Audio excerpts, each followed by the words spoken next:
This is The Road to Wigan Pier by George Orwell, published in 1937. And as I said last week, it's basically in two parts. The first half being him documenting the living experiences, the lives, and including with a lot of numbers, a lot of statistics about how much people are making and how much they're spending on rent and various food items and such. The lives of the mostly coal miners and which includes also unemployed coal miners in I think it's Lancashire and Yorkshire, maybe. I admit that I did not remind myself of English geography before coming on today. And then the second half is his social analysis, in which he also shares some biographical details of his own life. And he describes himself basically as having had a bourgeois upbringing, but by the numbers, he makes a sort of lower middle class income. So he doesn't exactly love this languaging, but he sort of is bringing in money at the sort of upper proletariat level. But he pronounces all of his H's is in the language here, and so is culturally very much of the bourgeoisie, even though he's making an order of magnitude less than what most people might be considered in the bourgeoisie in England at the time. And so the second part of the book from which these quotes are from is him sort of working through why he is in favor of socialism, although I don't think he ever actually defines what he means by that in here, which is interesting, despite having basically no appreciation for almost any socialist he has ever met. And I will end, I'd love us to talk just a little bit about each of these as I go, but the last couple are his characterizations of socialists, which is, I don't know my history well enough to know what the hell he's talking about, but you'll see what I mean. Okay. Here we go. This is from chapter 9. He's talking about himself as a young man. I had reduced everything to the simple theory that the oppressed are always right and the oppressors are always wrong. A mistaken theory, but the natural result of being one of the oppressors yourself. I felt that I had got to escape not merely from imperialism, but from every form of man's dominion over man. I wanted to submerge myself, to get right down among the oppressed, to be one of them and on their side against their tyrants. And chiefly because I had had to think everything out in solitude, I had carried my hatred of oppression to extraordinary lengths. At that time, failure seemed to me to be the only virtue. Every suspicion of self-advancement, even to succeed in life to the extent of making a few hundreds a year, seemed to me spiritually ugly, a species of bullying. So this reminds me so much of the kinds of thinking that we were seeing in the BLM protests in the summer of 2020 and in the diversity, equity, and inclusion ideology generally, that of course is what took over Evergreen and is one thing that you can point to as the reason that we are no longer there. That there is a knee-jerk duality that people believe in that actually couldn't possibly be representative of what is true of life. Well, it's interesting that quote you read is timeless, or at least it is equally at home in the present as it was when he wrote it. This strikes me as needing one extra level of complexity. Mm-hmm. To what Orwell said. Yeah. So I've been thinking a lot about socialism and communism and revolts like the one we are seeing and why, No. Yeah. Mm-hmm. That basically, to some of us, the idea of meritocracy is obviously right, mm-hmm. right? I don't believe we have one, right? I don't believe you can have a perfect one, but is it the right thing to do? Yes, for many, many reasons that are relatively easy to point to. Mm-hmm. On the other hand, if you have a situation in which you define merit as the thing that is to be rewarded, mm-hmm. there comes a point at which many people discover that they are on the losing end of that battle, right? That their tools are not sharp enough to do the job. Now, it should be the case that we democratize the tools, right? So that effectively you have the tools, should you be willing to put in the effort to achieve something meritorious enough to to live well. Insofar as is possible, understanding that there will be no perfect world, and you cannot fully democratize either access or origin. Right. Allowing for the noise that will certainly be a countervailing force to merit. Merit is a good thing to prioritize and to try to reward. Mm-hmm. But the point is, what if you had a system that just sucked, right? And that system was prone to miseducate people, to waste their developmental time, so that at the point that they arrive at adulthood, they discover they don't have any useful tools, right?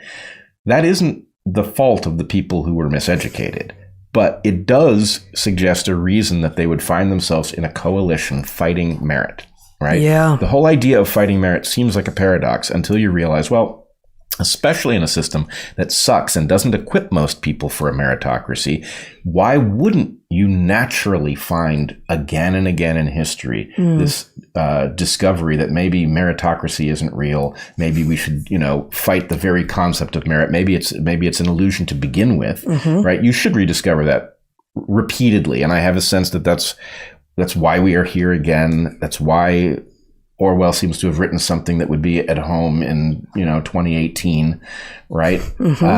And anyway, we should keep it in mind. Yes. Oh, that's excellent. This is from a longer section. I'm mostly going to summarize it. He's talking about the bourgeoisie making many pronouncements because they're fashionable, but with which they themselves don't agree. It's sort of a gentleman's agreement that people will declare that they think that such and such is ridiculous. But if someone, usually from the lower classes, is to come and say exactly the same thing, they'll take umbrage and be like, no, you can't say that. You're not allowed to say that. It's only those of us on the inside. And this is, what he's talking about is the bourgeois socialists, right? Like he's mostly talking about the people who are claiming to be socialists, but who are actually, of the middle class and who are very interested in class distinctions and frankly, in maintaining them, despite the ideology that they propose to follow. So he says specifically, quote, the left-wing opinions of the average intellectual are largely spurious.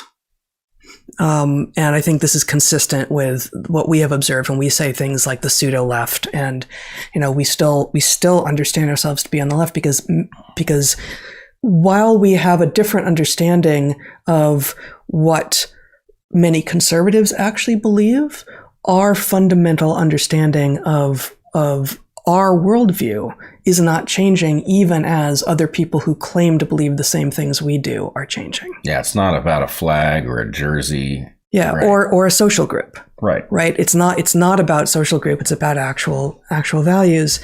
And then he says, and this may sound, well, I'll just read this sentence and see what you think. It is only when you meet someone of a different culture from yourself that you begin to realize what your own beliefs really are. Mm-hmm. Yeah, this reminds me of what you and I used to talk about when we would come home from work in the field. Precisely. Right? Precisely. So we always talked about the culture shock of returning home. If it's not something you get if you've been gone for 2 weeks. It's something you get if you've been gone for months or longer. Yeah. And it's a weird connection to make, but it's a little bit like the jarring nature of a hallucinogenic trip, right?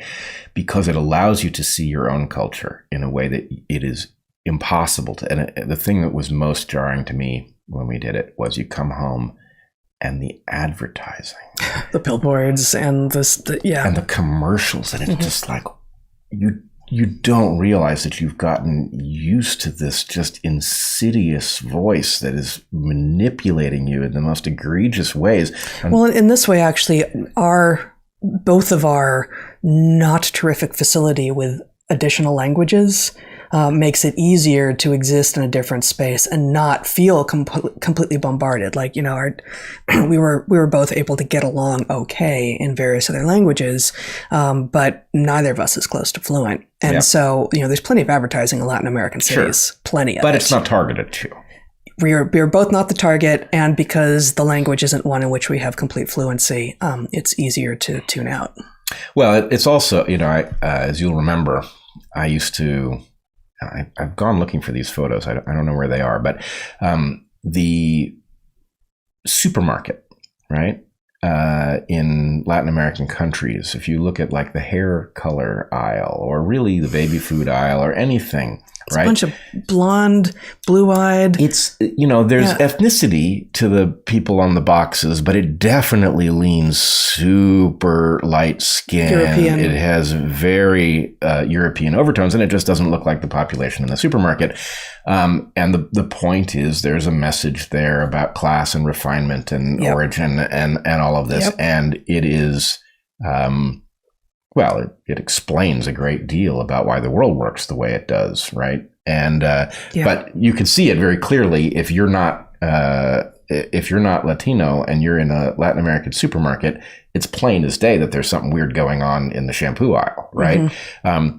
It's not plain as day to you at home, right? And so anyway, it's yes, the adventures away are very useful for seeing yourself. Absolutely, and this is part of a big part of why we both advocate so strongly for travel and not Disneyfied travel at all. I mean, that might be, for some people that is fun, but travel in which you're actually outside of your own culture and in which, we're not saying you have to rough it, but in which you are actually experiencing the world as some other people do, and you are other. And you will never be other the way that some people live as other inextricably and unchangeably throughout their entire lives. Because at any moment, if you've gone someplace, presumably you can pick up and go home. So it's different.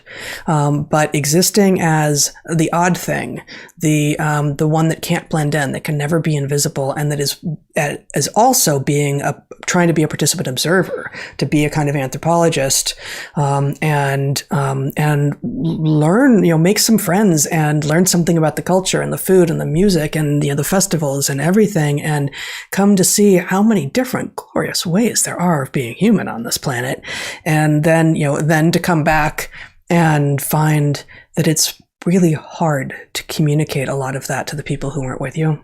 To your friends back home, to describe Carnival, for instance, or just the experience of, getting tacos at any time of day or night for 30 cents a piece, and they're the most delicious thing you ever had, and that's how people eat.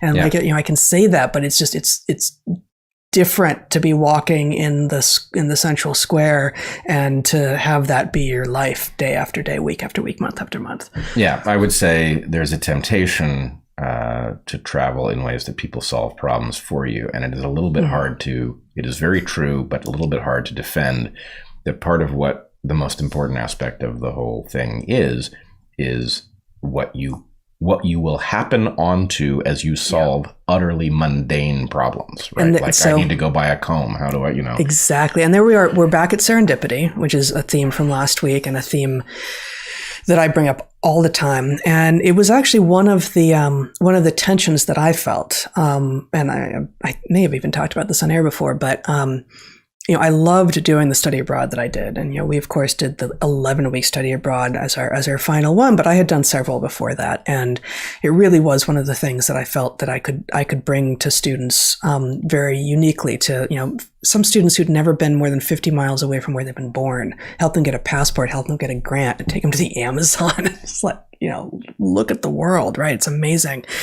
But I was a little bit, of two minds about it, because while I left a lot of open space and a lot of room for serendipity and a lot of room for people to make mistakes, including mistakes that were cultural and that maybe put them at some risk, the fact is that I organized everything. There was one moment I remember when I'm like, okay, it's 16 months away and I'm planning lunch because we're going to be on a boat here and then here, and we have to know exactly where we're going to stop because we're going to have 30 people, and we need to have planned lunch. That's a level of planning that I could do, and I did, and it was and it was rewarding in its way. But the students, knowing that they were in the capable hands of someone who had done all the planning, meant that they were not going to have the same kind of learning experience that they would if they had just even just had to pack for themselves without a carefully constructed packing list, right? And likewise, for many of them, even at the point that they're on their own in some city, they will often go out in a large group, which diffuses the responsibility and reduces the value of the problem solving that one does. And it's like people who are familiar with college campuses, what freshmen do for the first couple of weeks on campus. They combine into a group, and it's like, oh, that's freshmen because it's 14 of them. Right. But it was always interesting to see which students actively chose not to do that, right? And the student that you're all the way across Panama City and you run into them and they're alone, right? That's always an interesting student, right? That's somebody who quickly learns about the world. End of chapter 10. This then is the net result of most meetings between proletarian and bourgeois. They lay bare a real antagonism, which is intensified by the proletarian cant, itself the product of forced contacts between class and class. The only sensible procedure is to go slow and not force the pace. If you secretly think of yourself as a gentleman, and as such the superior of the greengrocer's errand boy, it is far better to say so than to tell lies about it. Ultimately, you have got to drop your snobbishness, but it is fatal to pretend to drop it before you are really ready to do so.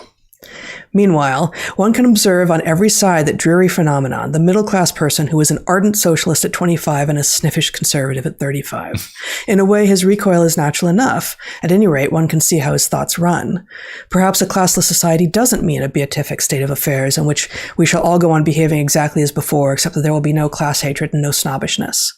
Perhaps, actually, it means a bleak world in which all our ideals, our codes, our tastes, our ideology, in fact, will have no meaning. Perhaps this class-breaking business isn't so simple as it looked. On the contrary, it is a wild ride into the darkness, and it may be that, at the end of it, the smile will be on the face of the tiger. With loving, though slightly patronizing smiles, we set out to greet our proletarian brothers, and behold, our proletarian brothers, insofar as we understand them, are not asking for our greetings, they are asking us to commit suicide. When the bourgeois sees it in that form, he takes to flight, and if his flight is rapid enough, it may carry him to fascism. It is extraordinary. It's tragic that he didn't live longer, and tragic that we don't have him presently. There's so much in there. One is this sort of sense that the downtrodden are of fundamentally better stuff, which they in fact may be as long as they're downtrodden. But the point is, what turns the elite terrible, and it's not universal, but what turns the elite terrible is the elite status. And so that whoever acquires it ends up either, it has to deliberately fight the transition into that thing, right? Or it happens to them, right? You can't, if the first will be last and the last will be first, then the point is, well, you're going to reinvent the problem with new actors. Right, Yes, it's still people. It's still people, and the game theory is still the game theory. You ain't done nothing to change that. Yeah. The kind of person who most readily accepts socialism is also the kind of person who views mechanical progress as such with enthusiasm. And this is so much the case that socialists are often unable to grasp that the opposite opinion exists. As a rule, the most persuasive argument they can think of is to tell you that the present mechanization of the world is as nothing to what we shall see when socialism is established. Where there is one airplane now, in those days there will be 50. All the work that is now done by hand will then be done by machinery. Everything that is now made of leather, wood, or stone will be made of rubber, glass, or steel. Pre-plastic. There will be no disorder, no loose ends, no wildernesses, no wild animals, no weeds, no disease, no poverty, no pain, and so on and so forth. The socialist world is to be above all things an ordered world, an efficient world. Oh my God. That's it's true that it's true. And it really goes there is a dislike, and but I think the stereotype is that, and this is true of some conservatives, is that they want to control nature, and that they, and I remember seeing some stuff early in SARS, in COVID, right, with some prominent conservatives saying just control it, just kill the virus, just get it in a bottle and get rid of it. And it's like, well, that's a naive understanding. But, he lays out a bunch of the history that at that point wasn't history that he was living through, in which he really demonstrates that that's actually the love of mechanization and of having machines do all the work that is currently done by laborers is part of the utopian vision of the socialists at that point, anyway. Yes, and it's oddly inconsistent, right? Because I think probably this is the influence of dilettante socialists. Yeah. That the point is the machinists are going to be aware of the trade-offs inherent in things, and they may, of course, envision machines doing things, but they will not. They will envision tolerances and right. Noise in the system and failure and all of that. They won't have this, this shiny view of everything being, a life of leisure because the machines are doing all the work. But anyway, it's curious. This is from chapter 11. That last one was from chapter 12. This is from chapter 11. The first thing that must strike any outside observer is that socialism in its developed form is a theory confined entirely to the middle class. The typical socialist is not, as tremulous old ladies imagine, a ferocious-looking working man with greasy overalls and a raucous voice.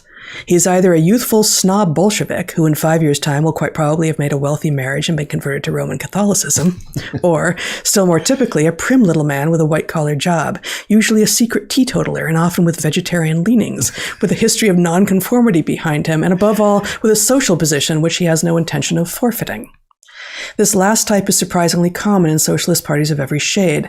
It has perhaps been taken over en bloc from the old Liberal Party. In addition to this, there is the horrible, the really disquieting prevalence of cranks wherever socialists are gathered together.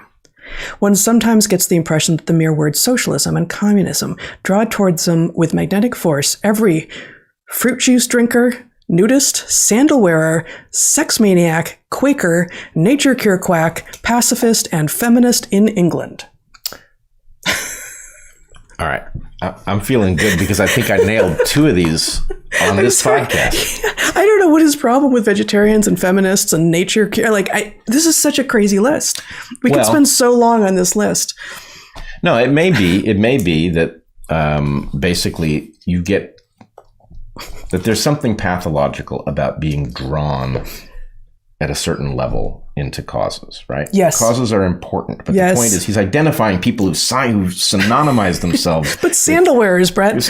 And he also talks about beard havers. Beard havers. That's not his language. I don't remember what he calls it, but like bearded teetotalers or something. I don't know. But hold on. I want to recover 2 things. One of them, he says exactly the thing that I said just a moment before you read that, where he basically says you'd think that these socialists are, these hardworking, hard-headed people. They're not. It's not them. He specifically calls out the machinist. And what was the other thing? Damn, I've lost it. Was it about his hatred of Quakers and people who think nature can cure things? Well, no, I think it was... Or fruit juice drinkers?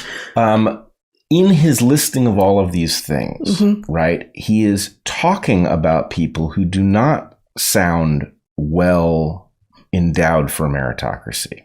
We're talking about people who've narrowed their scope to, whatever it is that sandal wearers narrow their scope to. I mean, if he's talking about some of that is like descriptive of hippies before hippies exist, but right, but the point is, if what I'm saying is true, and that in effect there is this ever-present pull to rebel against merit, right, to declare merit a fiction, where would you tend to find it, right? You would find it amongst people who have overly synonymized themselves with something that isn't productive, right? Vegetarianism may be good or it may be bad, but it's not productive, right? It's not like... So I don't know what nature cure, he's got that in quotes capitalized, exactly refers to there, but there's certainly a lot in the phrase that I can put a lot of good sense to. Yeah. Right. And, feminism has had a lot of missteps, but that was, we're in first wave feminism era at that point. And the idea of, being allowed to work outside the home and keep your name when you get married. I'm so curious because he goes off on with lists like that a few times at the end of the book. That's just one of them. And, I was listening, I was walking in this park with all of these people unmasked around me. And I would just start laughing out loud, like, oh, he's off on another tirade about people with beards and wearing sandals. Well, let's try this out, though. Okay. This thing that I always say, I am a liberal who wants to live in a world so good that I get to be a conservative. Yeah. Right. I think most people don't understand what I'm getting at, but the point is, I actually do want to see something done. And at the point that it's done, continuing to try to do it doesn't make any sense. It's not action for action's sake. Right. So map that onto feminism. Sure. Right? I'm a feminist that wants to live in a world so egalitarian that I don't have to be a feminist. Right? That seems to make sense to me. Right? Doesn't mean we're there.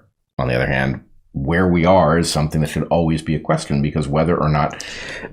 I agree with you. I just, not everything on that list works. I'm a sandal wearer who wants to live in a world so cold that I can't wear sandals. Like, I just can't quite make it work. I admit, it doesn't map onto everything. And again, nature cure may have been some particular thing, but I mean, I do think your larger point about belonging, about signifiers of tribalism, really, like people who both, want to adopt the latest thing. And, we heard about this and we saw this directly both at Evergreen, and we see it in the Black Lives Matter movement, and we see it frankly with COVID, people who are just like, we see it in social media tags. We're like, it went from syringes to Ukrainian flags, right? In people's names on social media. I'm gonna signal that I'm on the next big thing. And like, did you even know anything about vaccines, the Ukraine, or any of this before you were told that this is what you were supposed to think about now? Oh, but you like to feel like you're inside. And so doesn't everyone at some level. But if that is one of your driving things, then maybe you end up being one of these bearded, sandal-wearing vegetarian feminists that Orwell so rails against. Yep, and I still want to fruit juice drinker. I still want to abstract it out. Okay, because if you decided that merit was synonymous with deadlifting. Right, that we're going to be able to figure out how meritorious, and we're going to reward you based on how meritorious you are, based on how much you can deadlift. Okay. Right? That doesn't sound like a world that I'm very much in favor of merit. Right? That sounds like a world that's been stacked. The cards have been stacked against me. Right? And so one can imagine that for any description of merit, some large number of people will be able to look at it and say, okay, that's a world in which I lose. I'm not for that world, right? And that the question is, does Orwell's seemingly arbitrary list of things that we can't even quite figure out what he's talking about, is the idea that people who are likely to end up on that list, very closely synonymized with some quirk, are those also people who are likely not to be on board with the idea of merit because it feels like a conspiracy against them, right? Yeah. Something like that. No, I think that's right. I think you're onto something.